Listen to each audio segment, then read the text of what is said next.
नमस्कार दोस्तों, स्वागत है अपने YouTube channel study with paper में। दोस्तों, आज का महत्वपूर्ण टॉपिक है हिंदी का समास।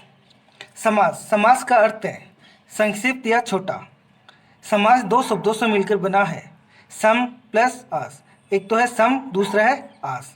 सम का अर्थ होता है निकट, आस का अर्थ होता है बैठना। दो शब्दों से मिलकर समास बनता है। ठीक है। समास के प्रकार कितने होते हैं? 6 होते हैं। समास शब्द का विलोम शब्द क्या होगा? व्यास। देखिए, समास का अर्थ होता है संक्षिप्त करना और समास का विलोम शब्द क्या होगा? व्यास। ठीक है, व्यास का अर्थ बढ़ना।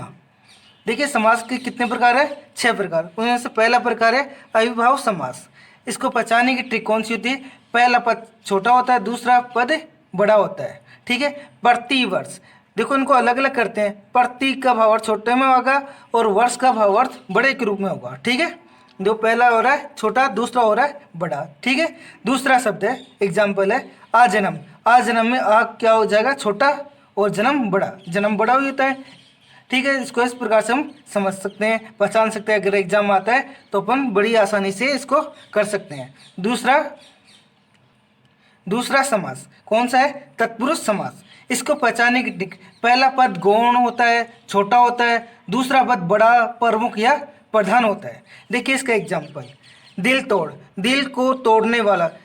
दिल तोड़ का समास विग्रह करने पर क्या होता है? दिल को तोड़ने वाला। देखिए, दिल को तोड़। देखिए इसमें को का विलोप हो रहा है। देखिए, तत्पुरुष समास को पहचानने का सबसे बड़ा तरीका है कारक। कारक के अंदर जो चिन्ह होते हैं अगर वो आते हैं समास विग्रह करने पर तो वो आसानी से पहचाना जा सकता है। तीसरा द्विगु समास। द्विगु समास को पहचानने की ट्रिक, पहला पद संख्यावाचक होता है। पहला पद कौन सा होता है? संज्ञावाचक।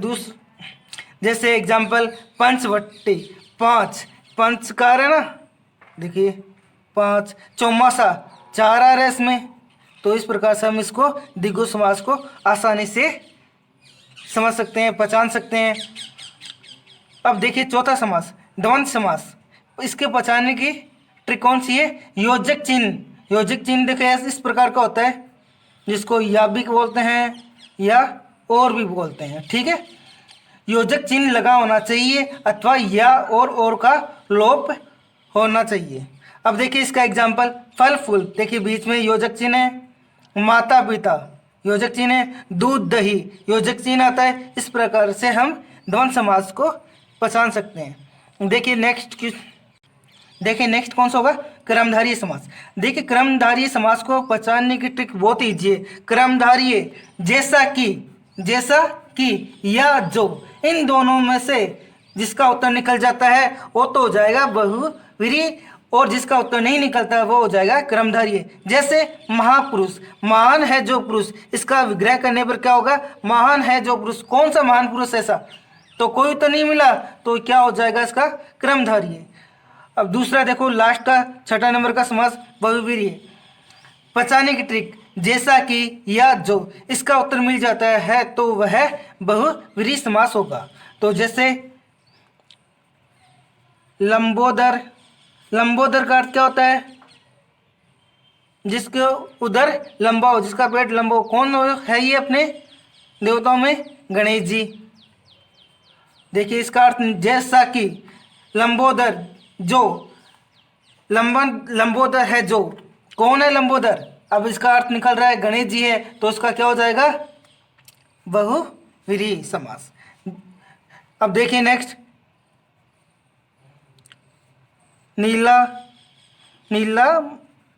नीलांबर। देखिए नीलांबर है जो। नीलांबर है जो, इसका अर्थ निकल, कौन सा नीला अंबर है? इसका कोई अर्थ नहीं निकल रहा है, तो इसका कौन सा हो जाएगा? क्रमधारीय समास। अब देखिए दोस्तों, इसके कुछ क्वेश्चन कर लेते हैं जिससे आपको अच्छी तरह से समझ में आ जाए। देखिए समाज के क्वेश्चन, समाज के कुछ क्वेश्चन करते हैं अपन। नीलांबर, यह नीलकमल में कौन सा समास है? नीलकमल, अभी हमने बताया था नीलकमल। नील है जो कमल, इसका आंसर निकल रहा है? नहीं निकल रहा, तो कौन सा होगा? द्विगु समास होगा, द्वंद्व समास होगा, क्रमधारी होगा, या इनमें से कोई नहीं? तो कौन सा होगा इसमें? क्रमधारय समास होगा। ठीक है, नेक्स्ट क्वेश्चन। सिर दर्द का समास विग्रह है। सिर दर्द का समास विग्रह है। सिर में दर्द, सिर का दर्द, सिर को दर्द, सिर से दर्द। तो कौन सा होगा इसमें? सिर में दर्द। देखिए दोस्तों, समास के जितने भी क्वेश्चन हैं ये पिछली एग्जामों में किसी न किसी एग्जाम में पूछे जाने वाले क्वेश्चन में लेके आया हूँ। चंद्रशेखर में कौन सा समास है? चंद्र को अपने सिर में रखने वाला या बिठाने वाला कौन होगा? इसका विग्रह करने पर या इसको आसानी से शब्दों में बोलने पर क्या होगा? चंद्र को अपने सिर पर बिठाने वाला। तो कौन सा होगा इसमें? क्रमधारय, द्विगु, द्वंद्व, बहुव्रीहि। तो कौन सा होगा? बहुव्रीहि। Next question. द्वंद्व समास का उदाहरण इनमें से नहीं है। भूल चूक, माता पिता, कपीश्वर, भला बुरा। तो देखिए द्वंद्व में कैसे जान सकते हैं अपन? योजक चिन्ह होना चाहिए इसे। और देखिए भूल चूक में योजक चिन्ह है, माता पिता में योजक चिन्ह है, कपीश्वर में योजक चिन्ह नहीं है, भला बुरा में योजक चिन्ह है। तो कौन सा होगा इसमें? कौन सा नहीं है? कपीश्वर। Next question. नवरत्न में समास है। नवरत्न में समास है। देखिए द्विगु समास है, क्रमधारय समास है, बहुव्रीहि समास है, द्वंद्व समास है। तो कौन सा होगा इसमें? द्विगु। द्विगु क्यों होगा? क्योंकि इसका पहला पद कौन सा है? संख्यावाचक है। नव, नो निकल रहा है। Next question. चौराहे में कौन सा समास है? चौराहे में कौन सा समास है? अविभाव समास, द्वंद्व समास, द्विगु समास, तत्पुरुष समास। तो कौन सा होगा इसमें? द्विगु समास। Next question. किस समास से बने शब्द का रूप लिंग या वचन के कारण परिवर्तन नहीं होता है? तत्पुरुष समास में, क्रमधारय समास में, द्विगु समास में, अविभाव समास में। तो कौन सा होगा इसमें? अविभाव समास। Next question. दयालु है जो प्रभु में कौन सा समास है? दयालु है जो प्रभु में कौन सा समास है? क्रमधारय समास, अविभाव समास, तत्पुरुष समास, द्विगु समास। तो कौन सा होगा इसमें? क्रमधारय समास। Next question. जब प्रथम शब्द संख्यावाची और दूसरा शब्द संज्ञा हो तब कौन सा समास होगा? तत्पुरुष समास, द्विगु समास, क्रमधारय समास, द्वंद्व समास। तो कौन सा होगा? द्विगु समास। अभी हमने पहले बात की थी जिसका प्रथम पद कौन सा हो? संख्यावाचक शब्द। तो कौन सा होगा उसमें? द्विगु समास। Next question. किस समास के दोनों शब्दों को समानाधिकरण होने पर क्रमधारय समास होता है? किस समास के दोनों शब्दों को समानाधिकरण होने पर क्रमधारय समास होता है? तो कौन सा होगा इसमें? तत्पुरुष समास, द्वंद्व समास, द्विगु समास, बहुव्रीहि समास। तो कौन सा होगा इसमें? तत्पुरुष समास। Next question. उच्च शिखर में कौन सा समास है? अभी मैंने बताया इसका विग्रह करने पर जो या जैसे से उत्तर आता है तो कौन सा होगा? बहुव्रीहि। अगर उत्तर नहीं आता है जो या जैसे से तो कौन सा होगा? क्रमधारय।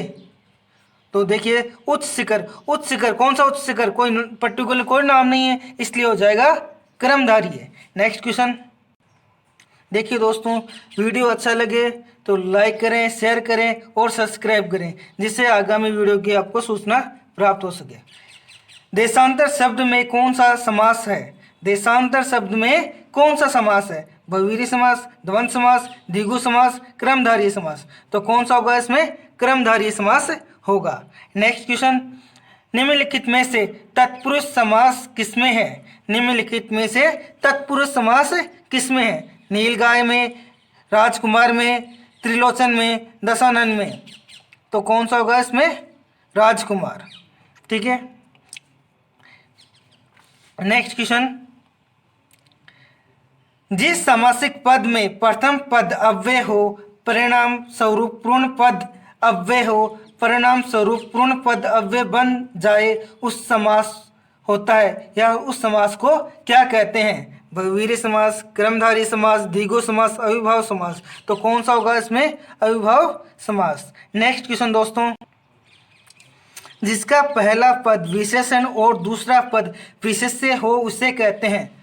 जिसका पहला पद विशेषण और दूसरा पद विशेष्य हो उस समास को क्या कहते हैं? तत्पुरुष समास, कर्मधारय समास, द्विगु समास, द्वंद्व समास। तो कौन सा होगा इसमें? कर्मधारय समास होगा।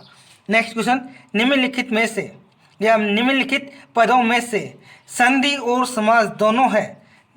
जीवन मरण, पंच तत्व, हस्तलिखित, नीलाकाश। तो कौन सा होगा? नीलाकाश। अंधकूप में कौन सा समास है? अंधकूप में कौन सा समास है? द्विगु समास, द्वंद्व समास, कर्मधारय समास, तत्पुरुष समास। तो कौन सा होगा इसमें? कर्मधारय समास होगा। नेक्स्ट क्वेश्चन, किस शब्द में तत्पुरुष समास है? महादेव, पंचवटी, ग्रंथरथ, ग्राहगत। तो कौन सा होगा? ग्राहगत। नेक्स्ट क्वेश्चन, निर्विकार में कौन सा समास है? निर्विकार में कौन सा समास है? द्वंद्व समास, द्विगु समास, अव्यय समास, बहुवीर्य समास। तो कौन सा होगा इसमें? बहुवीर्य समास। अविभाव समास, द्विगु समास, द्वंद्व समास। तो कौन सा होगा इसमें? अविभाव समास। किस शब्द में अधिकरण तत्पुरुष समास है? किस शब्द में अधिकरण तत्पुरुष समास है? लाभा, लाभ में, अश्वारोही में, त्रिवेणी में, सुमुखी में। तो कौन सा होगा इसमें? अश्वारोही, अश्व पर सवार। नेक्स्ट क्वेश्चन दोस्तों, धड़ाधड़ में कौन सा समास है? धड़ाधड़ में कौन सा समास है? द्विगु समास, कर्मधारय समास, अविभाव समास, बहुवीर्य समास। तो कौन सा होगा इसमें? अविभाव समास। नेक्स्ट क्वेश्चन दोस्तों, चिड़ी मार में कौन सा समास है? कर्म तत्पुरुष, अपादान तत्पुरुष, करण तत्पुरुष, संबंध तत्पुरुष। तो कौन सा होगा इसमें? कर्म तत्पुरुष। किस प्रकार से होगा? देखिए, कारक में कौन से कारक में आता है को का लोप? देखिए, चिड़ी को मारने वाला, चिड़ी, इसका विग्रह करने पर चिड़ी को मार। तो इसका विग्रह करने पर क्या होगा? चिड़ी को मारने वाला। तो देखिए, इसमें को आ रहा है एक्स्ट्रा, इसका विलोप हो गया था यहाँ पे। तो इसमें कारक में कौन सा ऐसा कारक है जिसमें को आता है? कर्म को। तो इसलिए कौन सा हो जाएगा? कर्म तत्पुरुष। नेक्स्ट क्वेश्चन, समास के कितने भेद हैं? समास के कितने भेद हैं? 5, 3, 7, 6। तो कौन सा होगा इसमें? 6। देखिए दोस्तों, समास को पदों के आधार पर 4 समास में वर्गीकृत किया गया है या 4 समास में बांटा गया है। ठीक है, और समास के सामान्य रूप से देखते हैं तो इसके 6 प्रकार हैं। नेक्स्ट क्वेश्चन दोस्तों, नवनिधि में कौन सा समास है? अविभाव समास, द्विगु समास, कर्मधारय समास, द्वंद्व समास। तो कौन सा होगा इसमें दोस्तों? तो कौन सा होगा इसमें? अविभाव, द्विगु, कर्मधारय, द्वंद्व। देखिए, नव, इसमें पहला कौन सा है? संख्यावाचक है। तो कौन सा हो जाएगा इसमें? द्विगु समास हो जाएगा। नेक्स्ट क्वेश्चन, लंबोदर में कौन सा समास है? लंबोदर, देखिए, इसका विग्रह करने पर लंबा है जिसका उदर। लंबा उदर किसका है? किसका नाम निकल के आ रहा है? गणेश जी का। तो कौन सा हो जाएगा? इसका आंसर मिल रहा है अपन को, तीसरा अर्थ मिल रहा है इसको, द्वंद्व, द्विगु, बहुवीर्य, कर्मधारय। तो कौन सा होगा? बहुवीर्य। देखिए दोस्तों, वीडियो अच्छा लगे तो लाइक करना, शेयर करना और अपने दोस्तों के द्वारा और अपना सब्सक्राइब करना चैनल। जय हिंद, जय भारत।